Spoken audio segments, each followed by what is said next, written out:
injury report. We're clean again. Okay, we're clean. Do you have any limiteds? We don't. We did yesterday.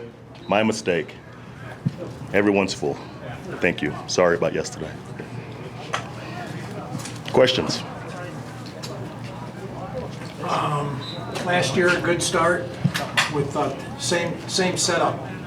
This year, Yes. 3 at home, 3 out of 4 at home. Yep. Anything different about your message, how you're handling it this year? Not really. Not really. I mean, obviously, when you're starting with 3 out of 4 at home, you want to be successful early. We have to be. That's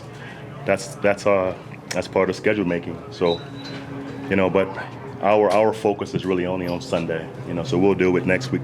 But right now we're focused on Seattle Seahawks, and that's being 1-0 on Sunday.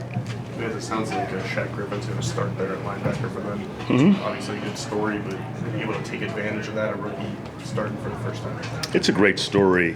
When you watch him play, I mean, he's a really good football player. He plays with great speed. He plays with great intensity. He can cover a lot of ground. He's great in coverage. So, speaking for us, it won't be an advantage because he is a good football player. He was Player of the Year in a conference. He was MVP in the bowl game. He played in the Senior Bowl. So he's a really good player. So, that's a plus for them. Vance, we know Royce is going to be the starter. Do you have a plan going into the game on how those reps are going to be split between the backs? We do. Feel it throughout. We do have a plan, but I'm not going to share it. But yes, we have a plan. And I've said it for 2 months now. All 3 guys are going to have a chance to play and to make plays for us. All 3 are different, and that's a good thing for us. But they all will play. Now that you've had a chance to work with Kevin Hogan, obviously it's still early, but have you learned anything about him? Yeah. How his game maybe fits the system? It's what we thought about Kevin. He's a really bright guy. His physical profile fits Case's and Chad's. He can move. He's quick with the football. He's a tall guy, so he can see over the line of scrimmage, which helps quarterbacks. But he's been good for us so far. Where do you think you guys are from a communication standpoint in the defensive backfield to make sure some of those lapses don't happen? I think we're good.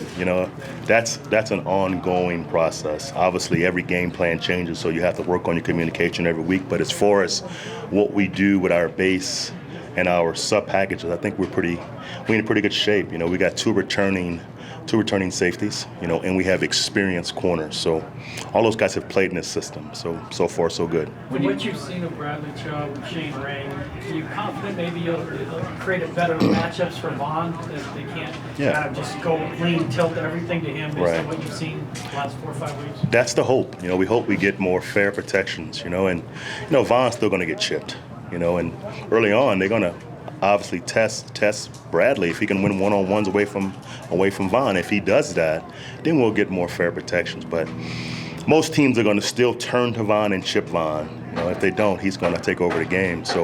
But it helps having Chubb opposite and having Shane Ray opposite, and even with our NASCAR package, having our 4 best rushers on the field, that's always a good deal too. It creates more one-on-ones. Is that something you communicate to Bradley in terms of the opportunity for him starting out here, but with teams not knowing exactly who he is yet? Right. Well, they know who he is. I mean, they've watched his college tape, obviously, and they've watched him in preseason, so he won't be ignored. But I think Vaughn's a proven pass rusher in this league, so he's going to get chips and he's going to get, the slides from the offense line early. So, but hopefully, opposite of him, we can win some one-on-ones, not only outside but inside. Hoping Wolfie wins some one-on-ones. We hoping, Goss's win some one-on-ones inside. So that will make them play fair on third downs and allow Vaughn to get more fair one-on-ones. There's not a lot of film on their tight ends. Does that complicate things when you're trying to put together a game plan when their starter has like 15 catches for his career? Yeah, I mean, we've watched the tape, and we have a pretty good feel for who they're playing with. I think we're fine there. Obviously last year they had the Jimmy Graham guy.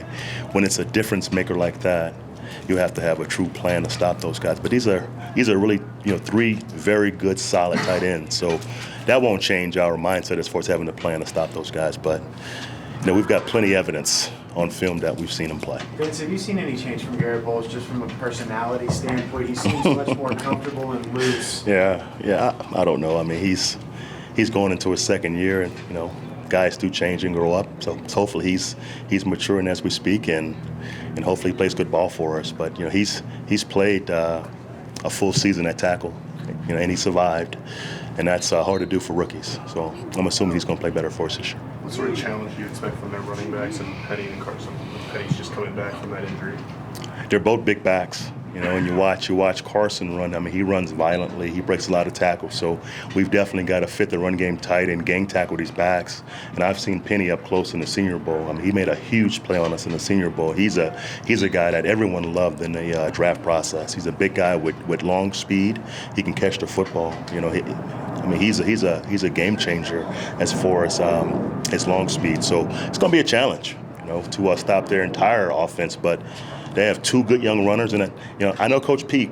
He wants to run the football, so it's going to be a challenge for us to stop those guys on Sunday. Time for a few more for the coach. What gave you confidence to put Philip Lindsay as your top kick returner? And being a rookie at that position, are there certain things that they really have to adjust to in that role? What gave us confidence is just time. I mean, he's been a solid performer, since he's gotten here, 4 or 5 months ago. So, I mean, he has confidence in himself, so it's easy to have confidence in him. So I've been pleased with where he is as a total football player, covering kicks, returning, catching the ball, protection. So he is what we want from our backs. Specific to kick return, though, as a rookie, is that a challenge for guys to play, or is that easily transitionable? It's more of a courage play. It's a catchable ball every time. It's a really simple decision on how we coach it. It's really a courage play, and he has courage. Vince, how do you think Roby's adjusted to the bigger role he's playing now? I've been proud of Roby. I mean, he is definitely figuring out how to play the position, at a high level. As far as not gambling, okay, not reaching for plays, just playing your technique, being in great position. If the ball comes to you, make the play. I told him I want corners who don't give up plays. Not the guys who will give up 4 to make 1. So he gets it now, and that comes with maturity. And obviously most corners want to make a bunch of plays, but if you don't give up plays, that's the guys we want. Thank you very much, Coach. Thank you. Okay.